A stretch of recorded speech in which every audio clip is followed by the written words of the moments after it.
don't know why all this stuff is at that Goodwill. I'm like, did someone break up with someone who had bought them a bunch of nice athletic clothes and they decided to donate them? I made the best use of one of my sewing projects that I have ever done. So on May 31st, the very last day of May, I squeezed in a quick half marathon. One of my best friends said that she was doing it. She's never done one before, and I just thought, how many times in life do you really get to do something so special like that with a friend? So I kicked things into gear and I did the half marathon. The best part was doing it with my best friend. The second best part was completing it in a shirt I made. This is some athletic fabric that I got at Joann's. I've worn it to the gym before, and it's been really fun to make something that just fits in with my lifestyle because I do love to work out so much. But it was so fun running 13 miles in a shirt that I made. It felt like this beautiful marriage of two activities that I love, sewing and working out. And it was just so much fun to be able to do all of that with my friend. Okay, you guys, some of the best thrift finds of my entire life. Normally in a video that I'm talking about sewing, I would like to wear something that I made, but today I'm actually wearing just something that I thrifted. It retails for $74. I got it for $10. The sad part about this wonderful thrift haul was finding out that Goodwill now knows about Vuori. I've definitely noticed, obviously, they know about like Lululemon. They always price Nike things really high. But I have been able to get one Vuori thing in the past at this same Goodwill for like $3.50. So that was definitely before they discovered, that the brand is a little more expensive on the retail side. Running into Goodwill the other day because we were taking our kids to the pool. My daughter needed a new bathing suit and it was on the way and I was going to meet my husband there. So I ran in to grab her a bathing suit and there were 5 Vuori items all lined up. And this is on their website right now for $74. I got 2 of the Vuori Studio Pocket leggings. Right now they're on sale for $78 each. The original price is $98. I had a third pair of leggings, these tan ones. So I bought them for $20.99. I am not exactly sure which style of Vuori these are, but basically on their website, their leggings range from, I would say $50 to $110. They're really nice. They have the foam pockets and then they have these nice back pockets here and they're so thick, comfortable. And then the last item I got is the Vuori volley dress. Right now it's on sale on their website for $43. The original price is $108.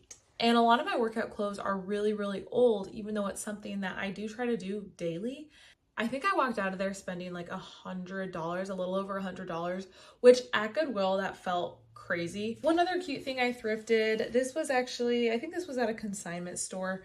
Just this cute little rain jacket. It's not like any special brand. My son is 6 months old, so he's not going to be wearing this for a little bit, but I thought it was really cute and would just be a cute addition to his wardrobe for the future. I don't know why all this stuff is at that Goodwill. I'm like, did someone break up with someone who had bought them a bunch of nice athletic clothes and they decided to donate them? I'm not sure, but I'm definitely gonna be going back so I can find some more. Okay, in terms of sewing, I made this very simple crop elasticated top. I will show a little video of me with it on.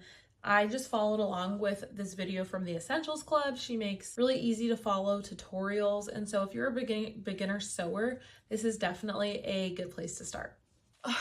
This dress, this color, I love the color of this fabric. I'm not quite sure how I feel about the dress. So this pattern is Butterick 3403, and it's actually a maternity dress pattern. I am not pregnant, but I do hope to be pregnant one day.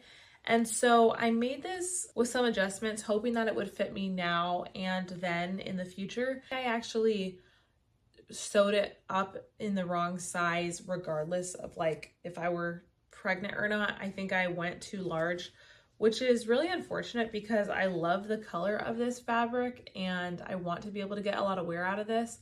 But I'm kind of thinking if I were to use double-sided body tape, if it would fit me better. on the neckline and in the back area. The length is actually perfect on me. I made sure that I did a length that I would like. The original pattern has you only do like ties in the front and then tie them around the back. I just made some adjustments, putting 2 ties on the side so that I could kind of cinch the waist in a little bit. So I might be able to make it work. I'm not quite sure yet. Let me know what you guys think. If you have enjoyed this video so far, I would love if you would give it a like. Please comment telling me what you're working on, things that you're working on sewing. And then if you want to subscribe, that would be appreciated too. That was all the sewing that I did for myself. Now for the sewing I did for my kids this month.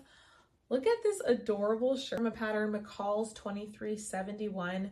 I made this with some thrifted fabric, and I've actually made her some matching pants in the past. So I think this is gonna be super cute. She actually had a princess she had a princess birthday party she was going to, and I had thrifted her this cute yellow skirt, and I was gonna have her wear this on top.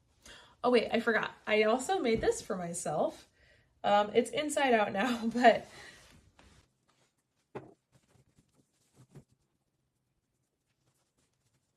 okay, so this is just a self-drafted top, but now we actually have matching shirts. So hopefully we can wear these soon. I love a good matching moment. Speaking of matching moments, I made us another matching dress. So in my last monthly favorites video, I was wearing like a black floral dress that I had just self-drafted. I have so much extra fabric of that still. So for my daughter, I used a pattern Simplicity 8304 to make a matching black floral dress for us.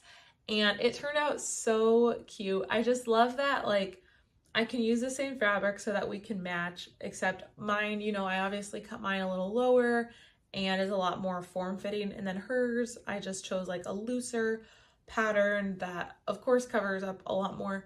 But I think that is just like the joy of sewing, is that I can make us things that match in the fabric, but the style can be different. And then of course I cannot leave my son out of the matching moments. I just made, the last thing I made were these very simple shorts for him.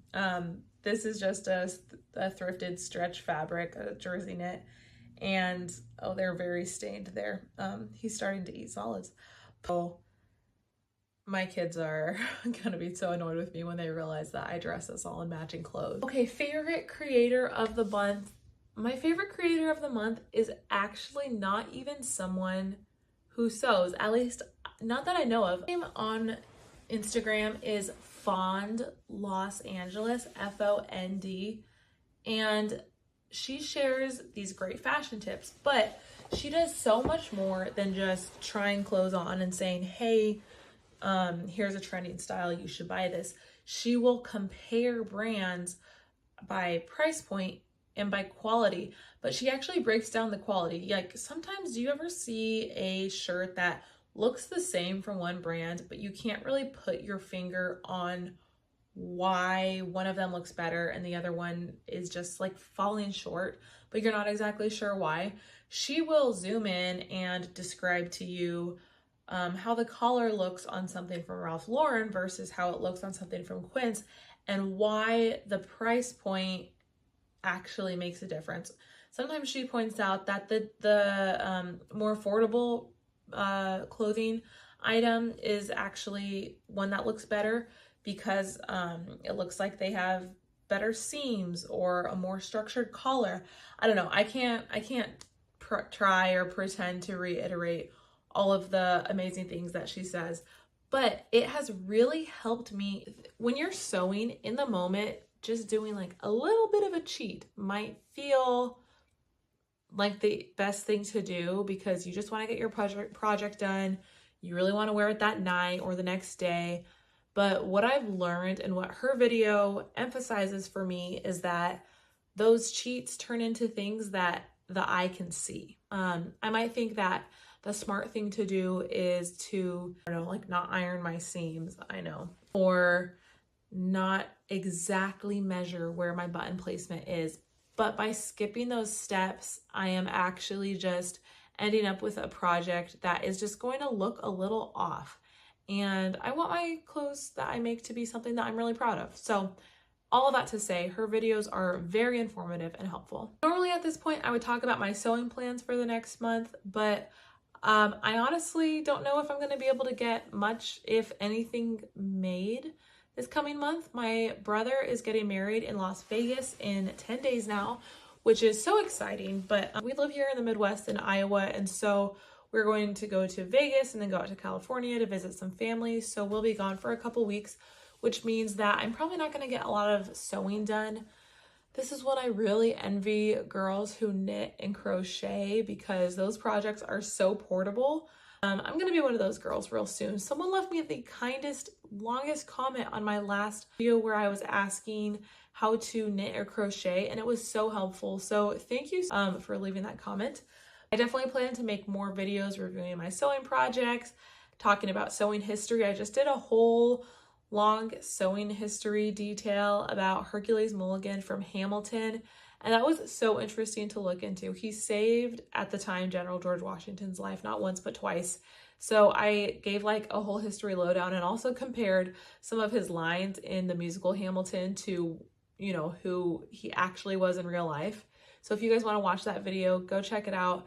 If you're working on sewing projects and if you're struggling with focus, I also have been sharing at the end of each of my podcast episodes just some little tidbits, things you can do to help your brain train yourself in productivity. I work as a speech pathologist, and I work with patients and clients on executive functioning, memory, cognitive skills, I learned the journey so that you can get better at your sewing projects. Thank you so much for watching, and I'll see you next time.